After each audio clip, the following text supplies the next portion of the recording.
Welcome.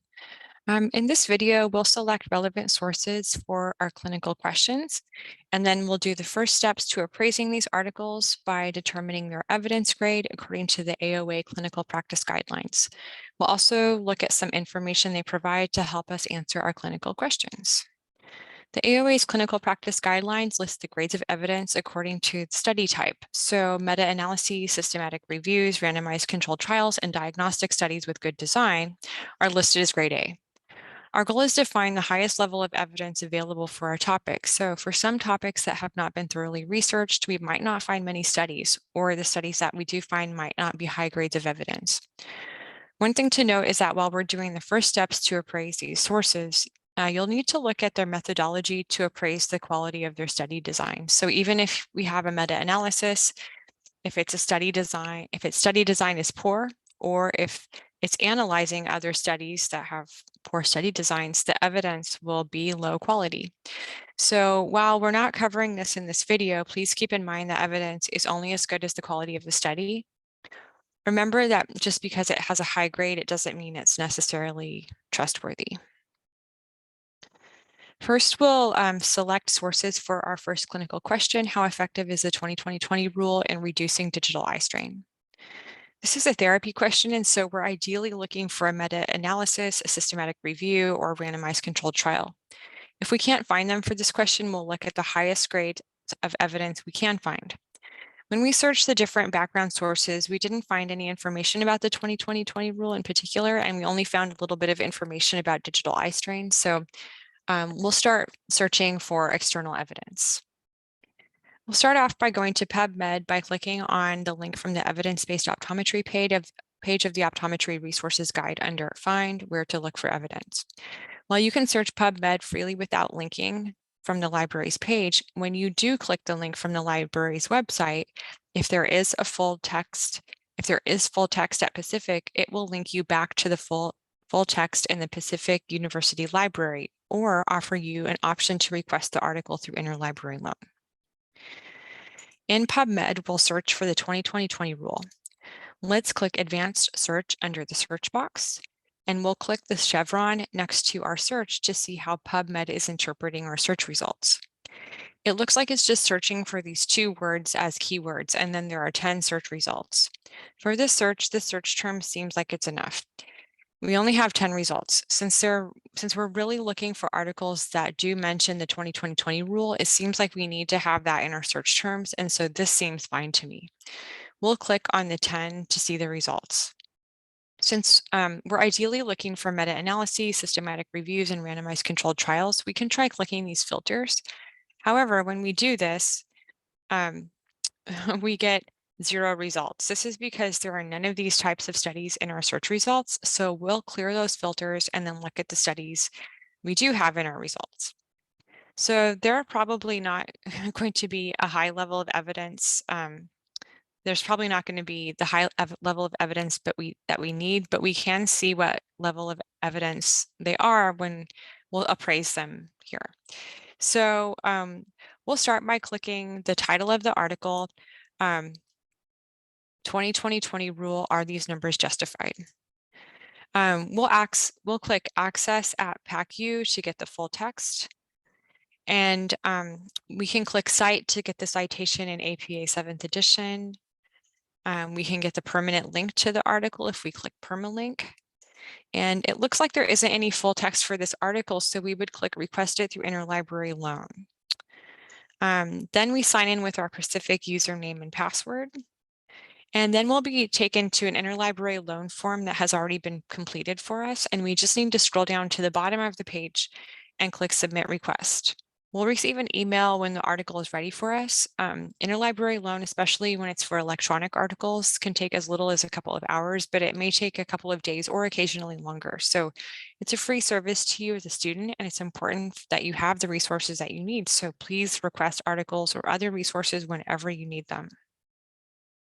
However, before I request items through interlibrary loan, I usually check to see if I can find them freely through Google Scholar. So I'll click the link to Google Scholar from the evidence-based optometry page of the Optometry Resources Guide under Find Where to Look for Evidence. So while you can search Google Scholar freely without linking from the library's page, when you do click the link from the library's website, if there's a link, if there is full text at Pacific, it will link you back to the full text in Pacific University Library, or offer you an option to click to access the article through interlibrary loan, just like how PubMed works.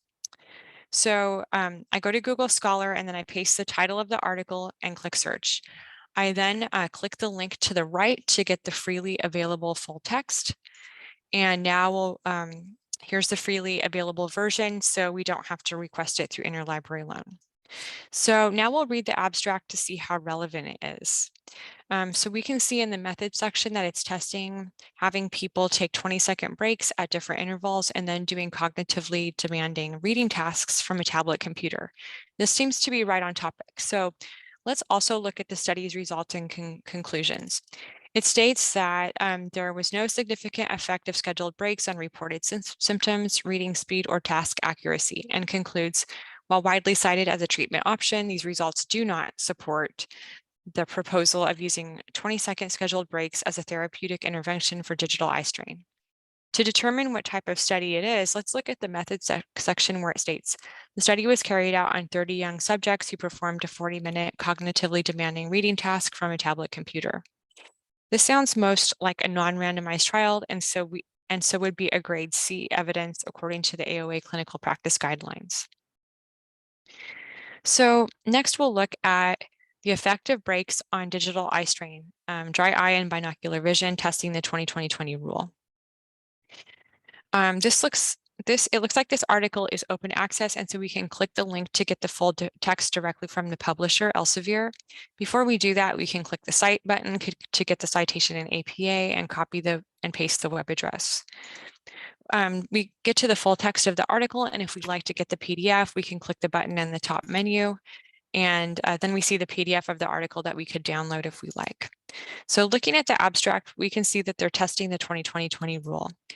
They write that they're using computer software using a laptop webcam to assess user breaks, eye gaze, and blinking, and emitting reminders of breaks based upon the 20-20-20 rule. Digital eye strain, binocular vision, and dry eye were assessed before and after 2 weeks of using the reminders and 1 week after the discontinuation of the strategy. However, their results are different than those of the previous study we look at. They find that digital eye strain decreased with the rule, although this improvement was not maintained 1 week after discontinuation, and conclude that the 20-20-20 rule is an effective strategy for reducing dry digital eye strain. So we would want to ask ourselves why the results might be different. Is there something about the study designs that might have made the difference in results? It could also be because of their populations, the severity of the symptoms of their populations, or because of random chance. So we'll also note that both of these studies are done on very small populations, and this is why it's important to have many studies done so that we can see the overall trend and notice any differences in the study design. So looking at the study design, it also appears that to most closely fit the description of a non-randomized trial, and so it would be grade C evidence. So at this time, we have 2 conflicting non-randomized trials that are both low grades of evidence. So these 2 studies appear to be the highest levels of evidence at this time. And so let's just look at some other articles. So we'll look at the article, Effective Digital Device Used During COVID-19 on Digital Eye Strain. We'll click Access at PacU, and we'll also get the citation and the permalink, and then request it through interlibrary loan. So I checked, and this article is not freely available via Google Scholar. So we can see that this one is indirectly on the topic of the 20-20-20 rule. It looks at the duration of screen time and associated symptoms, but it does not directly study the 20-20-20 rule. The results are related, but again, not directly about the 20-20-20 rule. They did a multivariate analysis and found significant associations between digital eye strain and the following factors: using more than one device, age, optical correction, employment status, gender, using rewetting drops, and usage duration. Usage duration is the only thing remotely related to the 20-20-20 rule. They conclude in this population, prolonged use of digital devices significantly increased during home isolation and encourage individuals to practice the 20-20-20 rule. However, their recommendation is not the result of the study, since they didn't include the use of 20-20-20 rule as part of their study. So to look at the study design, In the method section, we can see that it was a self-reported questionnaire used to compare the total hours per day, either continuous or intermittent, spent on digital devices during and before curfew, and the association of these durations with digital eye strain. This would be a cross-sectional study because it involves surveying a population about exposure, condition, or both at one point in time. Based upon the study design, this would be grade D evidence, the lowest grade of evidence.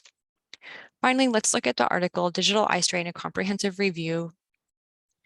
This article says there is free full text through PubMed Central, so let's click on that link.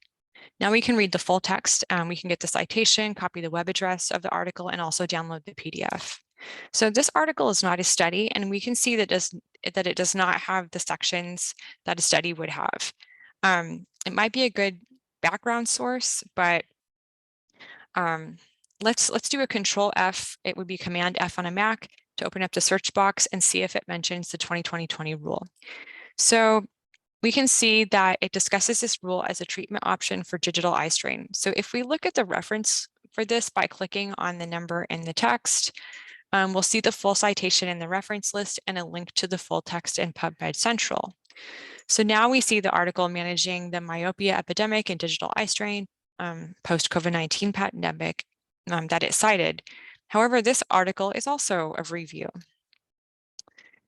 If we do this again, Control F and search for the 2020, where the 2020 rule is mentioned, we can click on the number of the reference again and see where it's listed in the reference list and get to the article in PubMed. Now we see that this is another review entitled Management of Digital Eye Strain. So maybe if we go back far enough, we might find an actual study that they're citing somewhere, but so far they're just citing reviews. So reviews citing other reviews, which is not good quality of evidence. And so this would be grade D. At this point, we could look at the remaining articles in the 2020 search results and save any that are relevant. We could also come up with additional search terms and look at articles in those results. So as we were reading through the article 2020 rule, all these numbers justified, we saw that they use the term 20-second scheduled breaks. So we could try adding this to our search string. We could try this search string, 2020 rule, or 20-second scheduled breaks, or 20-second breaks, or scheduled breaks, or breaks. And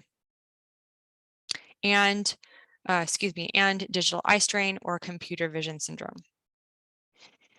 And we could paste it into the search box, click search, and then click advanced search under the search box.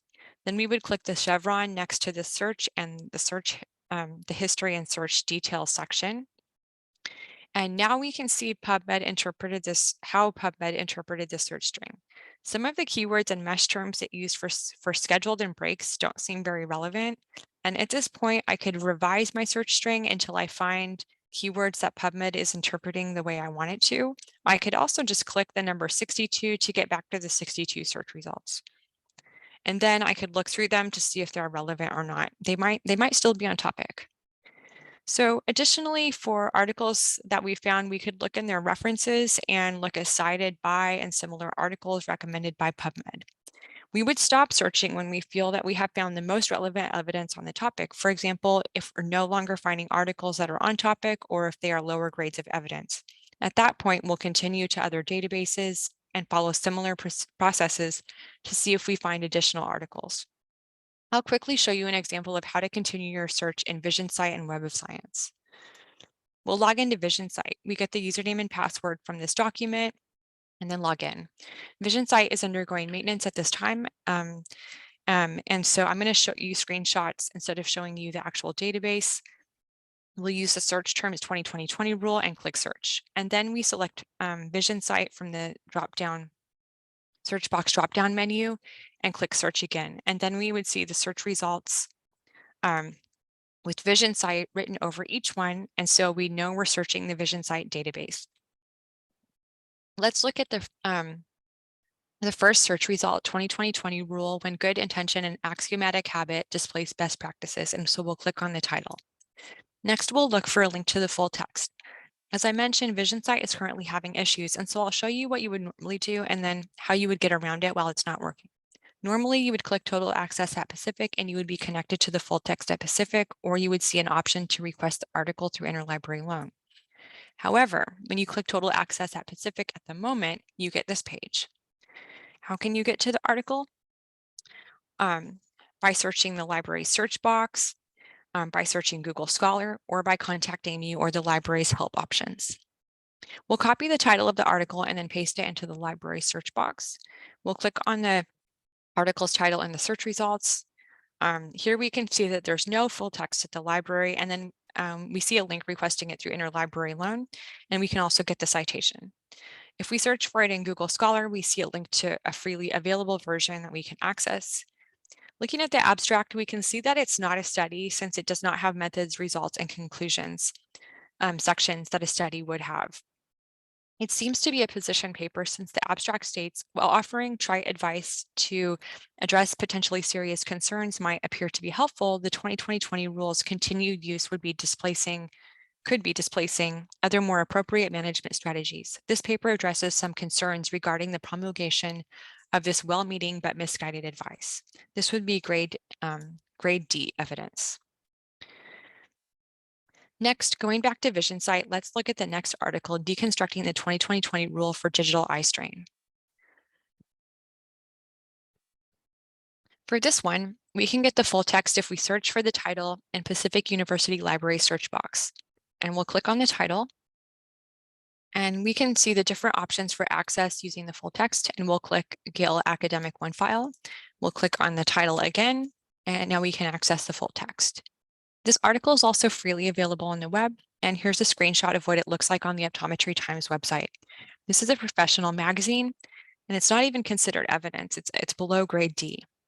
Looking at the article, it's just telling us about the origin of the 2020 rule. So it's not even evidence, just interesting information about the topic. Okay, finally, let's look at Web of Science. So let's search the 2020 rule. We have about 90 search results, and we can see that the search results are not really that relevant. So I'll put quotation marks around our search terms, so the search results should be related to those words in that exact order.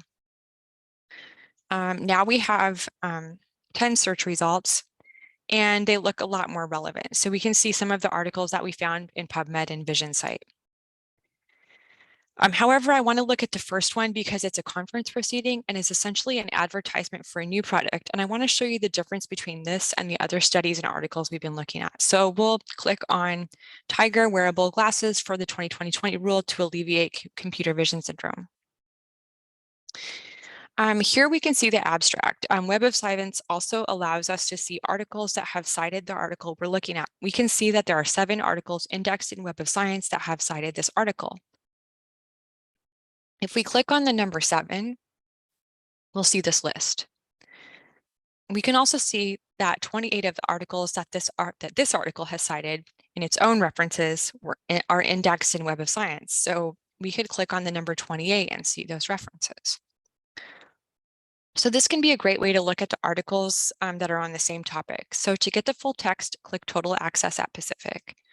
For this article, we would need to request it through interlibrary loan, but we can find it on Google Scholar. So note that you can click Cite on Google Scholar to get the article citation. And here's the article's text that we got from the link to the PDF on Google Scholar.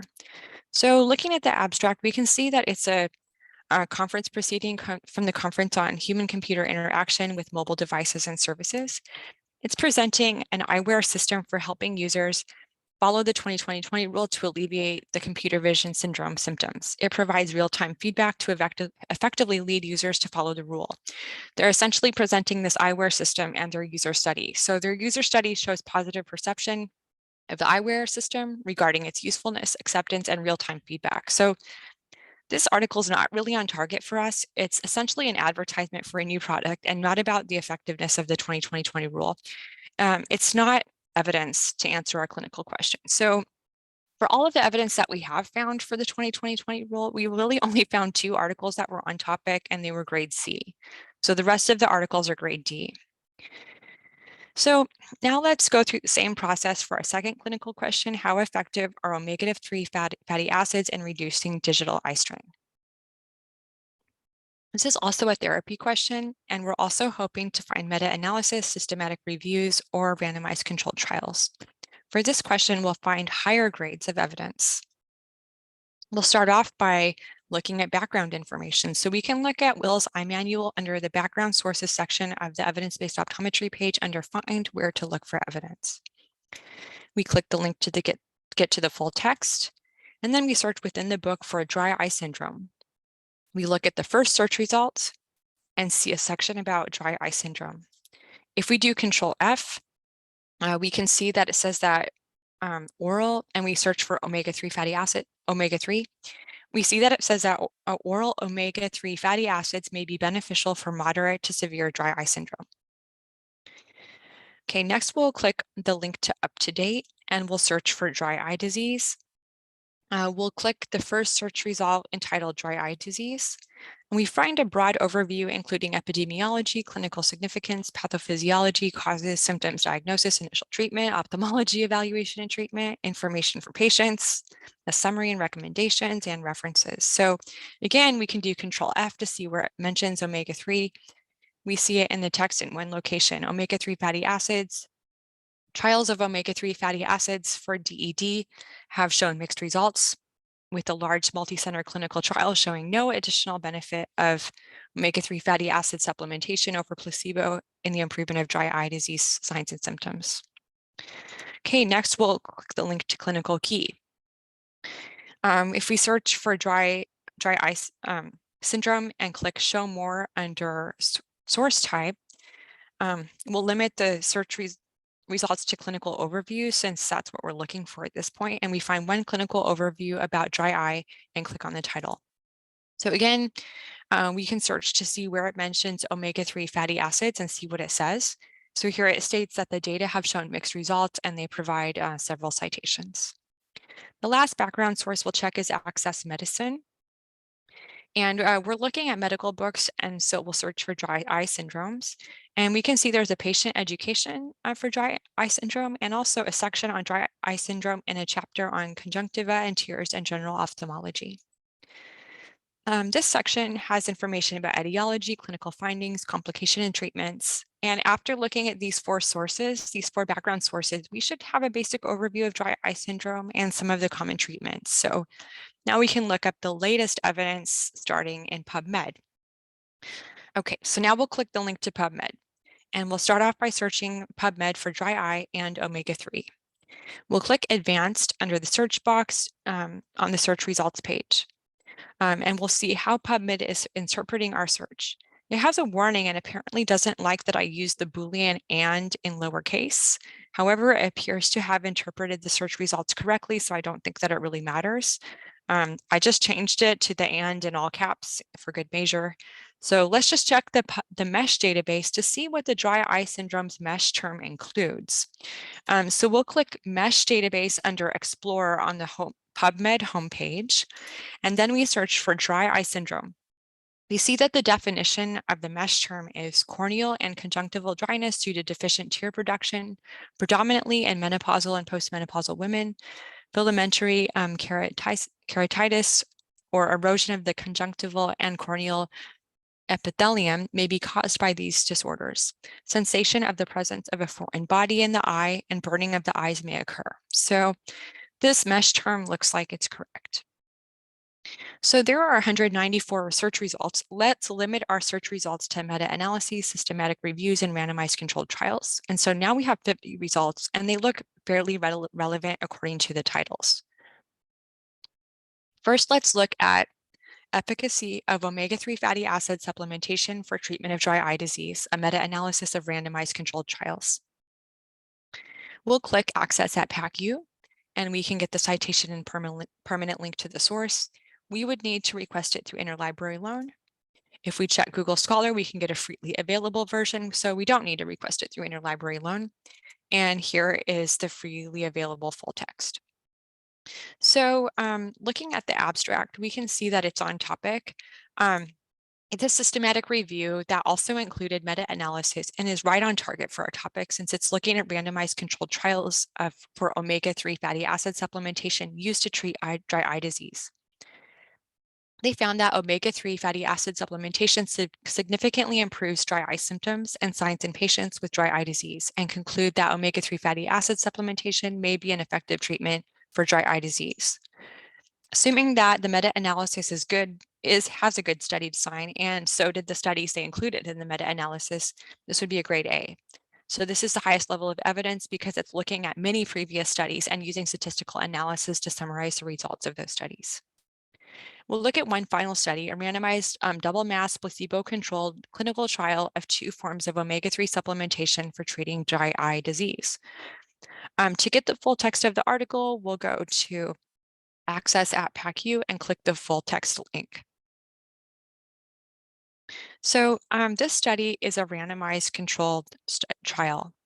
It looks at the effectiveness of 2 different forms of omega-3 fatty acids for treating dry eye, and they found that a moderate daily dose of both forms of long-chain omega-3 fatty acids for 3 months resulted in reduced tear osmolarity and increased tear stability in people with dry eye disease.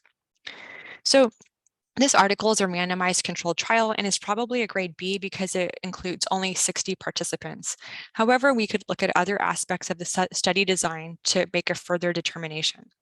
So we've seen that for our second clinical question, there have been a lot more research on the topic, and we're finding higher levels of evidence and even systematic reviews with meta-analyses. So the last step is to cite your sources, and we'll cover that in the next video. So remember to contact me or the library with library help options with any questions or to work on any steps of your research process.